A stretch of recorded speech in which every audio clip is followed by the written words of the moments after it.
Kaze bakunzi ba K9 TV, kaze muganiro cyacu, kaze muganiro cy'uno munsi, aho tubashikiriza amakuru aravugwa hirya no hino mu muziki wo mu Burundi, muri Buja Flavor. Iganiro cyacu rero ahanini tuzakuvuga ku mu star umwe, umuririmbyi umwe hanini ni Nziza Desire, afise byinshi ariko arakora muri no minsi, ari ku mukuvari mu mahanga garukani wacu mu Burundi akora ibitandukanye, aho azokora n'abaririmbyi batandukanye bani wacu mu Burundi ndetse nabo hakujya y'amazi. Nziza Desire haruka hani wacu mu Burundi, aho yaje amenyekane cyane canke avugwa cyane bivanye n'ivyo ariko arakora. Nziza Desire yaje afise Sacramento, mzee wa kusape, asapa comme jamais, uririmbyi atavyosha hani wacu mu kwambara, abona ko yaje afise ibiratu bitandukanye kandi vyagira avugisha benshi harimo no Sacramento, ukabona ko yaje afise amakostime y'ubundi bwoko azayambara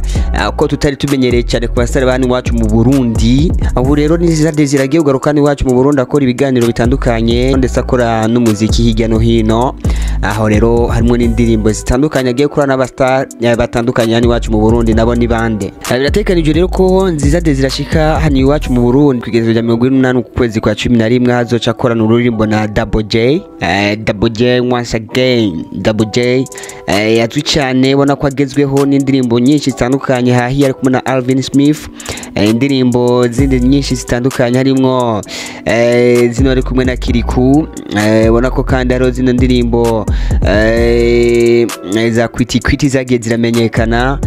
Ni Double J yamenyekanye cyane no muri Nzoduga, umva agiye gukorana ururimbo na nuno muririmbyi hani wacu mu Burundi Nziza Desire. Nziza Desire aririmba indirimbo nyinshi zitandukanye harimo indirimbo UN Oni rwakozwe cyane imyaka inyuma.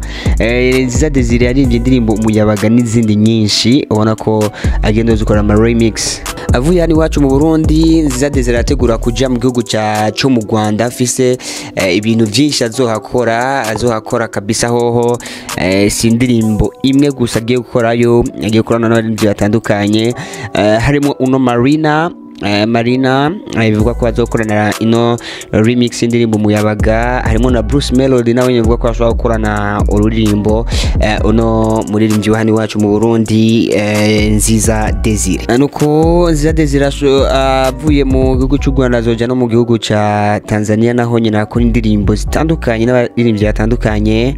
Ni Nziza Desire wumva ko rero ubu agiye guheraheza umwaka akora ibikorwa byiza cyane, ibikorwa byinshi bitandukanye, benshi bagiye baramukundira kubera indirimbo ziwe. Ubu agira atabari abo turi kumwe canke abafans banje singiye kubatasi nabo kebuke singiye kubarekura, ubu nje kuza ndabaha ibintu byiza cyane. Nuko ni Nziza Desire rero agiye kuza afise wumva ko ibintu byinshi bitandukanye harimo izo ndirimbo, ayo makolabo mashukiringa agiye gukora hirya no hino hani wacu mu Burundi, mu Rwanda no muri Tanzania.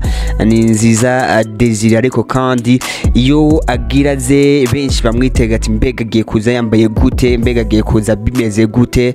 Ivyo rero nivyo tubikiye byinshi azoza bitwereka no muririmbyi hani wacu mu Burundi Nziza Desire, ubona ko afise n'abamukunda benshi hani wacu mu Burundi, twarabibonye afise abamukunda hirya no hino harimo hiyo mu Rwanda n'ahandi hatandukanye. Ni Nziza Desire. Nuko rero ni K9 TV, reka tubashimire mwese mubandanye mudukurikirana ibiganiro by'iwacu, yani kuri ayo no makuru ya Nziza Desire twako tubaganira ko kuno mwanya muri kino kiganiro cyacu, ariko tubibutse ko tuzobabwira n'ibindi byinshi cyane kuri we, n'ibindi byinshi cyane ariko arategura gukora no Nziza Desire mu minsi iri imbere, haruhande ya zino featuring ariko arakora.